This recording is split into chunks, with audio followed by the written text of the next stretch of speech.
This episode is brought to you by Shopify. Forget the frustration of picking commerce platforms when you switch your business to Shopify, the global commerce platform that supercharges your selling wherever you sell. With Shopify, you'll harness the same intuitive features, trusted apps, and powerful analytics used by the world's leading brands. Sign up today for your $1 per month trial period at shopify.com/tech, all lowercase. That's shopify.com/tech.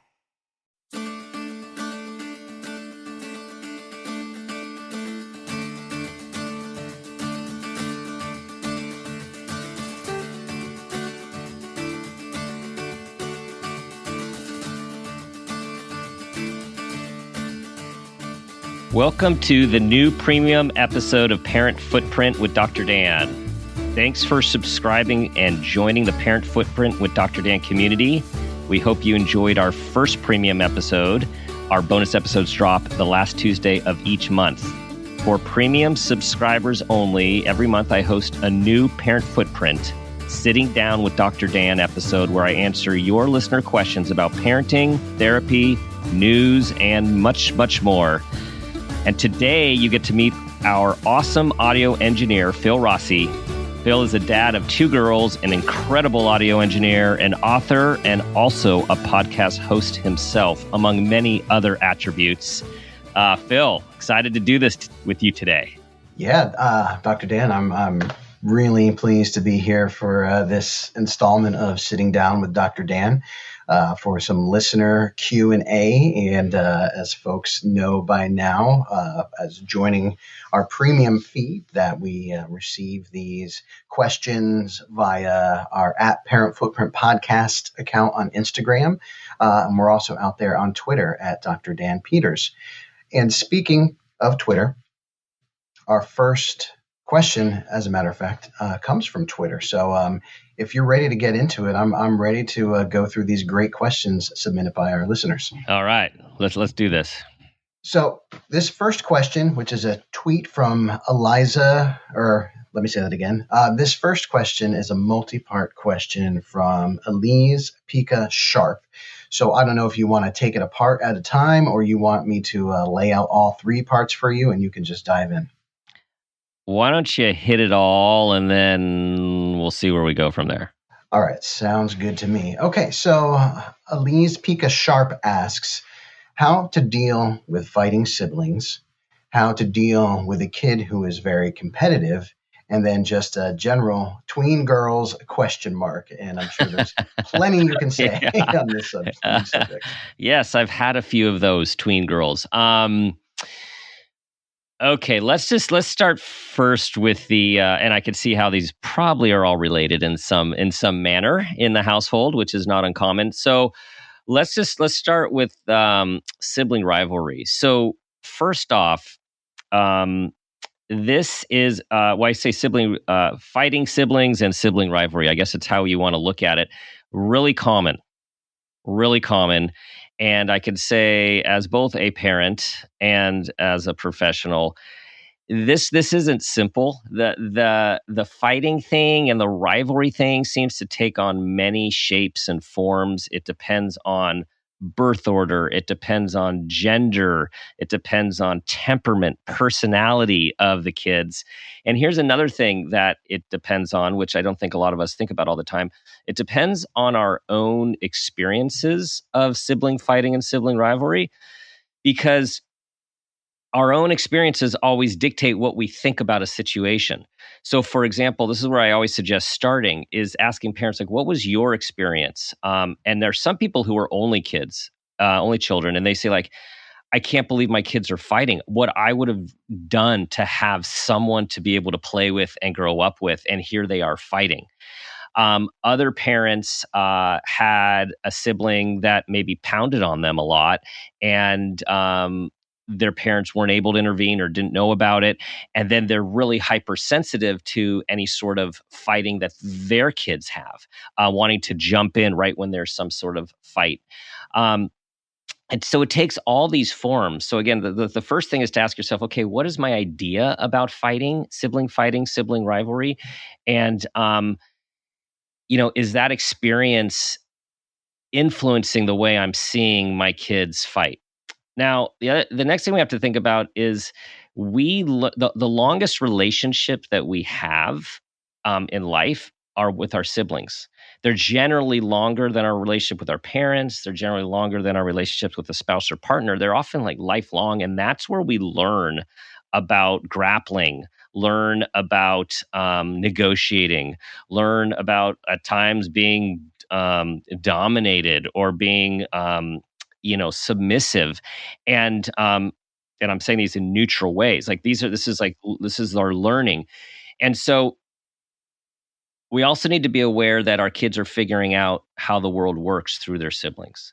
Now, that said, what do we not want? We don't want kids chronically emotionally and physically hurting another sibling, particularly when there is a power differential of age and of strength. And I think in those cases, we absolutely need to step in and provide some protection, provide some education, provide some values about, hey, how we treat people in our family, and of course, at times, consequences for behavior that we see as like totally off and harmful. But it's challenging because as parents, we say, this is your sibling, you need to support one another, and often I think what we miss is where our child is coming from with the fighting. Right. And Yeah, and that so makes I want to sense. stop right here and ask you, Phil. It's like, what do you see in your experiences sort of behind sibling fighting and rivalry? So, in my experience, and I think a lot of people can relate to this, uh, a disagreement can escalate pretty rapidly into a fight. And sometimes it happens when we're within earshot and we're around, and so we know what kicked things off. And other times we're not around to help de-escalate or even prevent that escalation. And so you mentioned the word education, and I think there's value in when these conflicts happen because it presents a teaching moment. Hmm. And one tool, which again it's a lifelong tool, it takes practice, right? Especially for younger kids who that part of their brain is still developing, but it ties into mindfulness, and it's the concept of responding versus reacting. And the Mm-hmm. way I try to kind of share what that means to my kids, I say the difference between responding and reacting is responding, you take a minute just to pause, and that pause can turn your reaction into a response. A reaction is like when you're at the pediatrician's office and they hit you with that little hammer and Yep. your knee shoots out. And it's just instant. There's no connection between your thinking brain and what your body is doing. And so there's a lot that happens when you react, both emotionally and physically as well. And if you just take just a moment to not just hear what your sibling is saying, but listen to what they're saying. And even that act of listening will give you that moment to slow things down a little bit. So that's been helpful. Yeah. But again, Yeah. it's not always helpful, but I feel like it's a good to have in the toolbox for those times when we aren't there. And otherwise, in those moments where intervention is necessary, Yeah. untangling things right away never seems to work well because No. everyone is No. emotional. Yeah. So Hot. usually it's Yeah. it's go to your corners, Yeah. right? Sit on your stool, Hmm. calm down a little bit, and then engaging in kind of a meaningful dialogue, trying to instill that some of that compassion and empathy to put yourself into your siblings, into your siblings' side to see maybe where they're coming from. Yeah. And that's Yeah. helped. Again, it's not the be all end all because, as you said, the relationships are complicated. The age differences play a role. Yeah. That sort of parallel aging process of the siblings plays a role too, because that dynamic is going to change. So to come back to what I started with, I think if you start with that foundational tool of respond versus react, you're Yeah. going to be a step ahead of the game. I like that. I like that a lot. And the other thing that you said that's really important is we need the emotional brain to be calm when we're actually going to engage the frontal lobe and the thinking part of the brain. So as you guys all know, trying to intervene in the midst when your kids are having a meltdown or there's fighting, everyone's in the fight and flight response, the anger response, the limbic response, as we call it. So it is about going to your corners, calming down. And then I do like and strongly suggest the getting together for the debrief.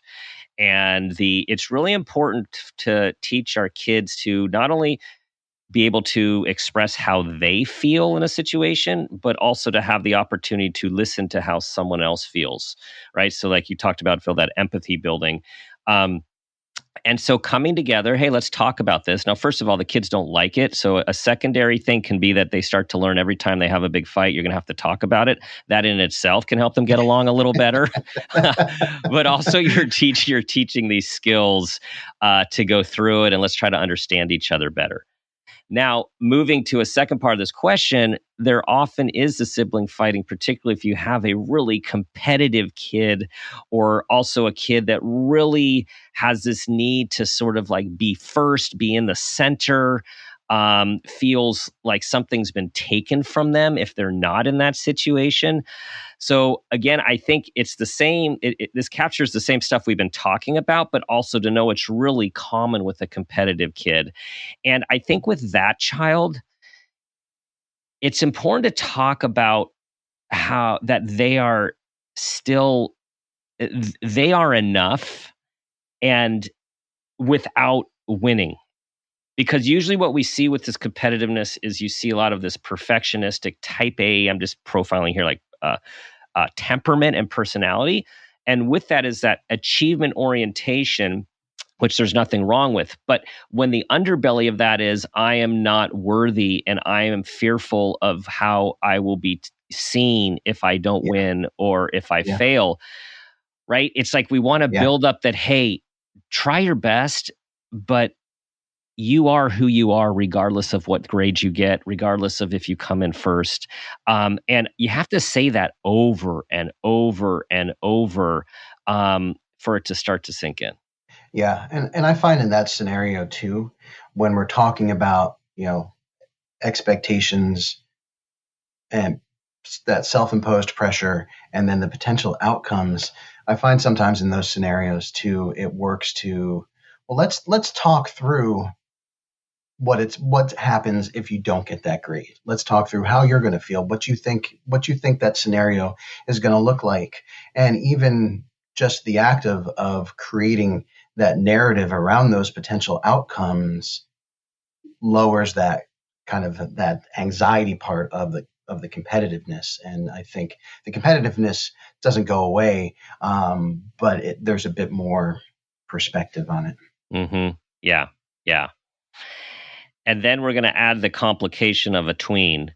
Oh, yeah. So what's a tween? Well, we think of tweens as they're transitioning from child, that loving elementary school child that you had let past, and they're emerging into a teenager or an adolescent, and that age has gotten a lot younger these days. For example, for girls, it's not like the average age of menstruation these days is like age 10 when it used to be age 12.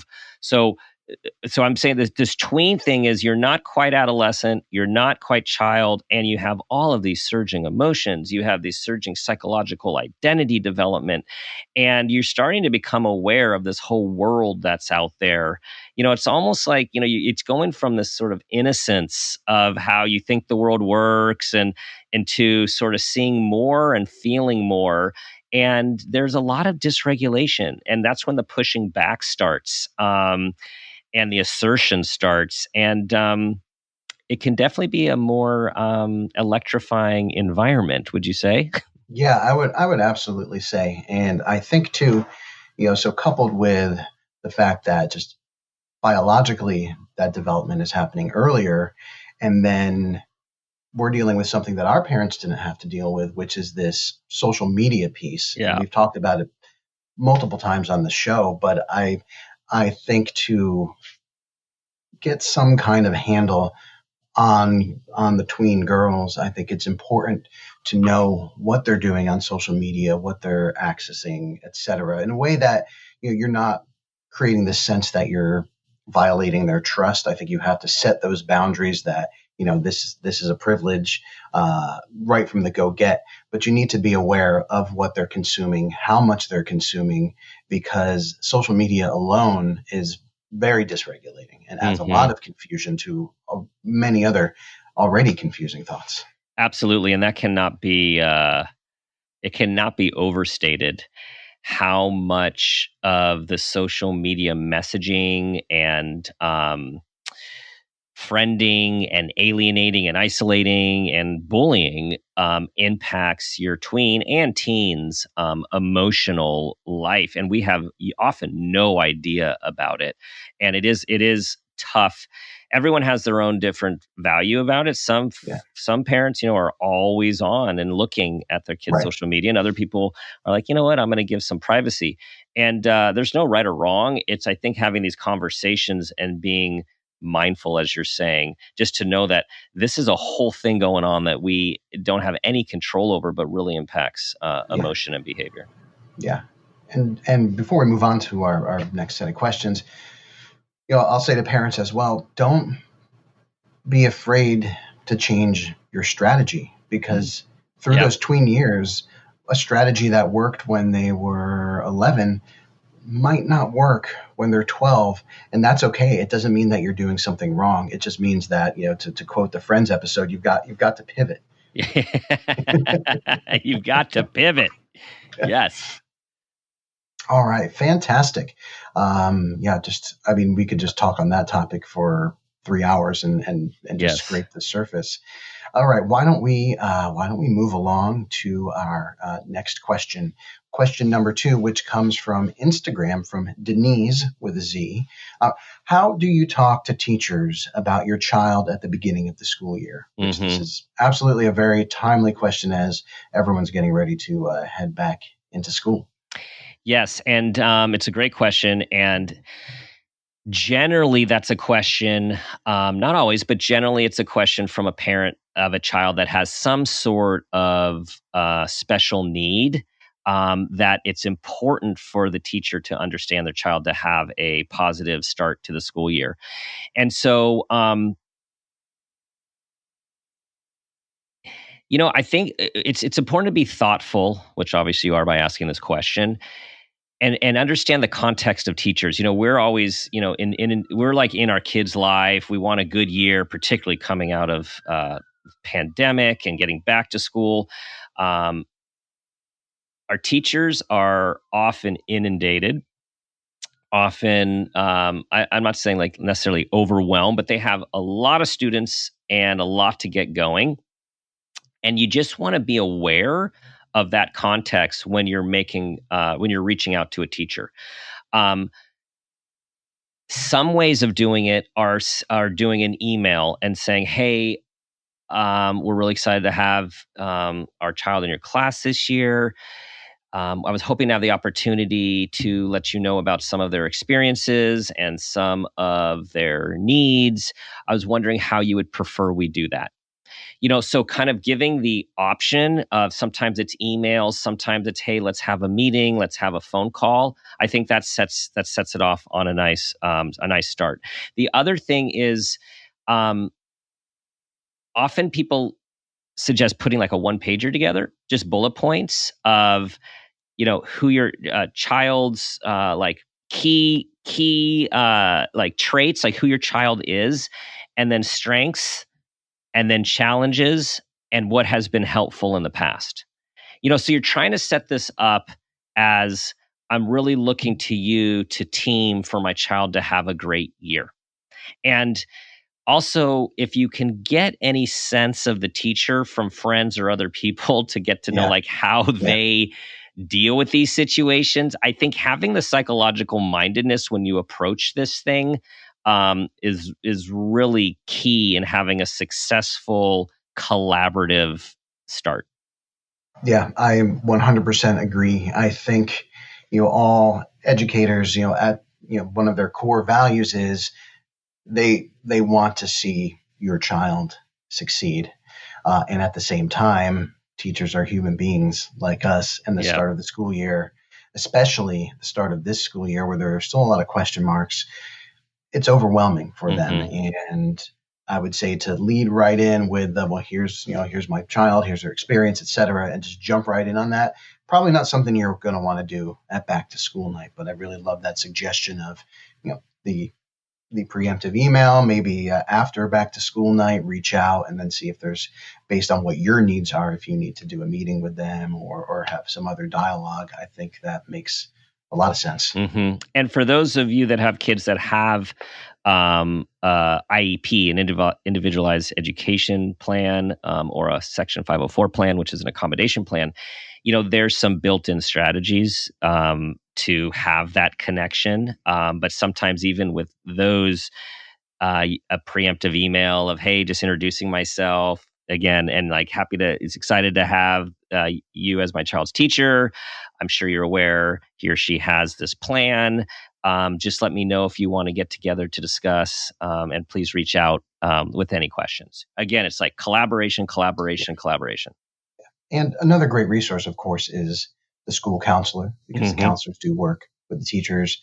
They work with the students. And so I always like to consider the school counselor as another part of that team. It's the teacher, and then the counselor plays an important role as well. So it should be something to consider if that is something that your personal needs for your child dictate. Absolutely.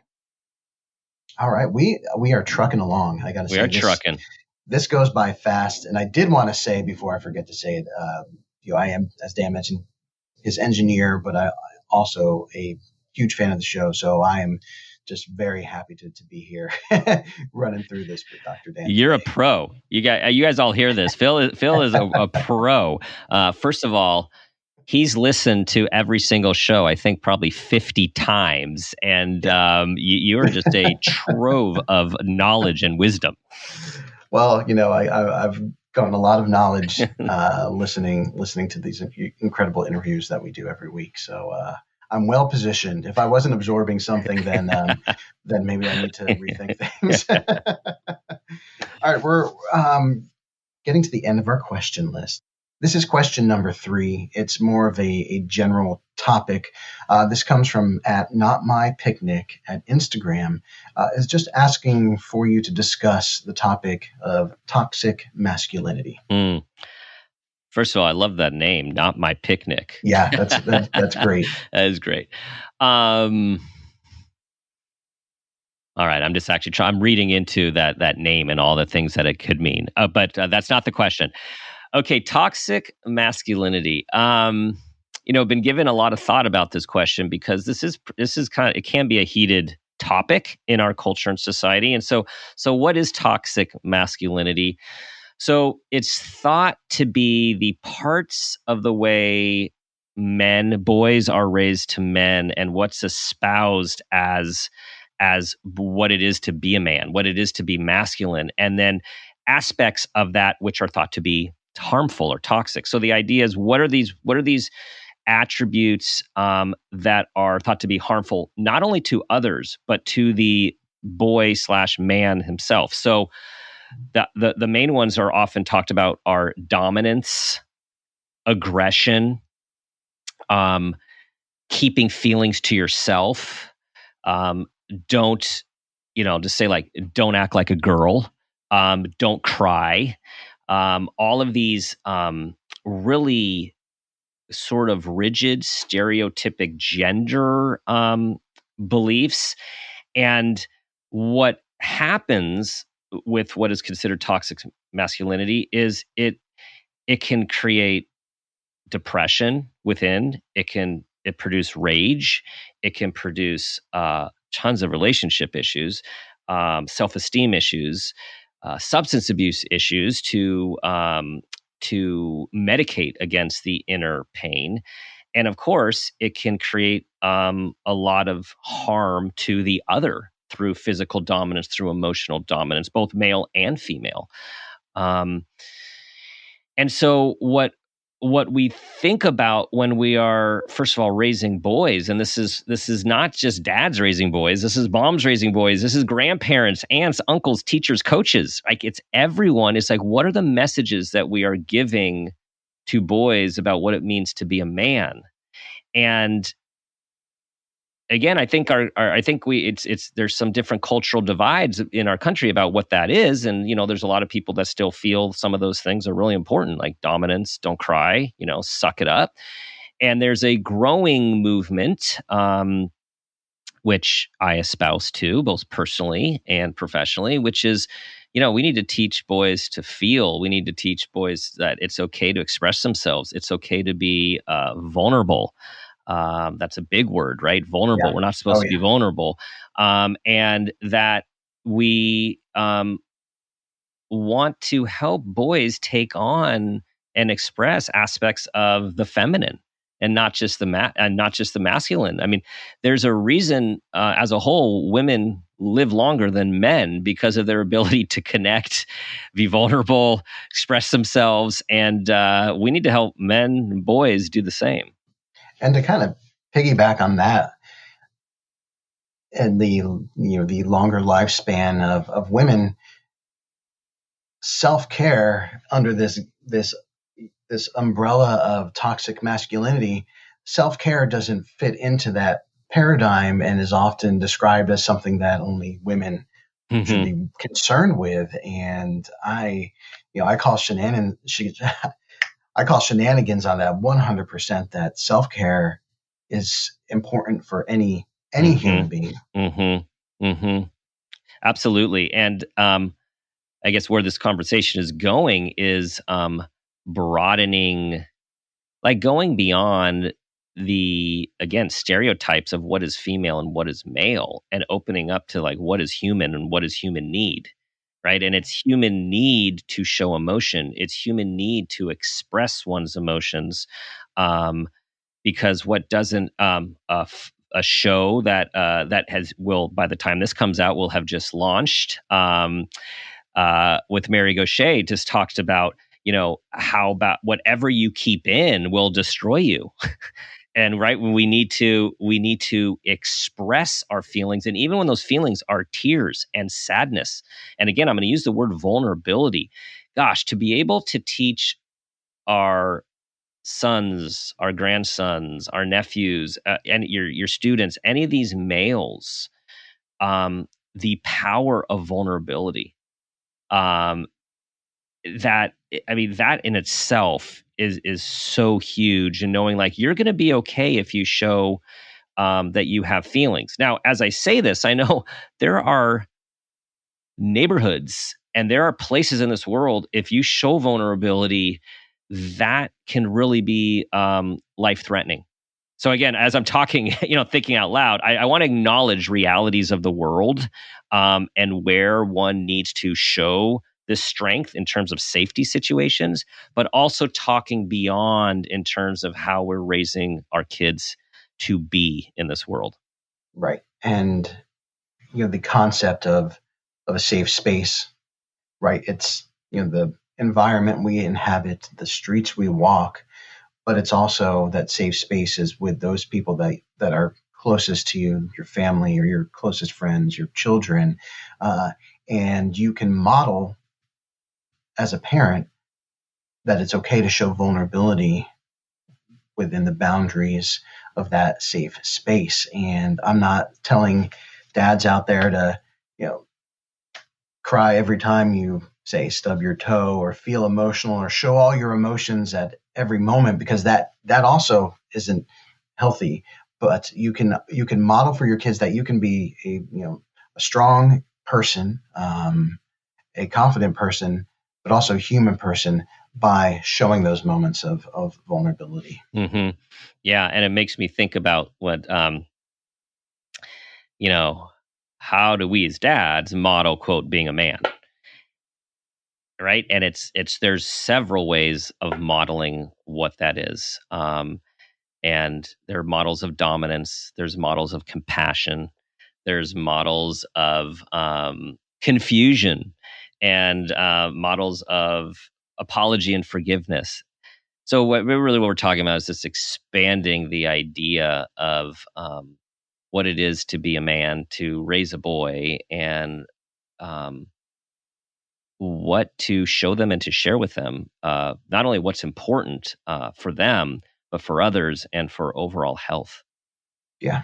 No, I think that takes a very complicated topic and presents a pretty clear message, and I think a great message for folks to kind of digest and think about and share. Well, Man, I think that brings us to the end of our 30 minutes here. That's how it always goes by fast. That's a quick 30. It's a quick 30. Well, Phil, I'm looking forward to many, many, many more of these. This is fun. I really enjoyed myself chatting with you today, Dr. Dan. So I'm looking forward to our next time to sit down.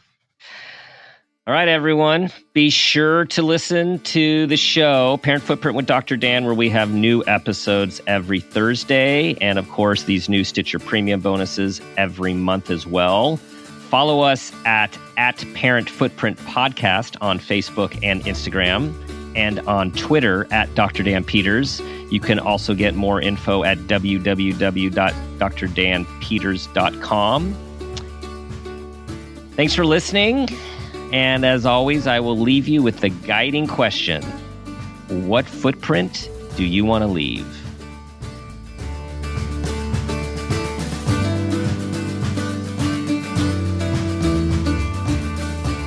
This has been a Peters and Rossi production. Parent Footprint with Dr. Dan is produced by Laura Rossi. Our engineer is Phil Rossi. Theme music is Mountain Spring High, composed and performed by Gabriel Lewis. Artwork is by Garrett Ross. Follow us on Instagram and Facebook at Parent Footprint Podcast, and on Twitter at Dr. Dan Peters. If you are an advertiser interested in advertising on our show, go to midroll.com/ads. For more information, go to exactlyrightmedia.com. Listen, subscribe, and leave us a review on Apple Podcasts, Stitcher, or wherever you get your podcasts.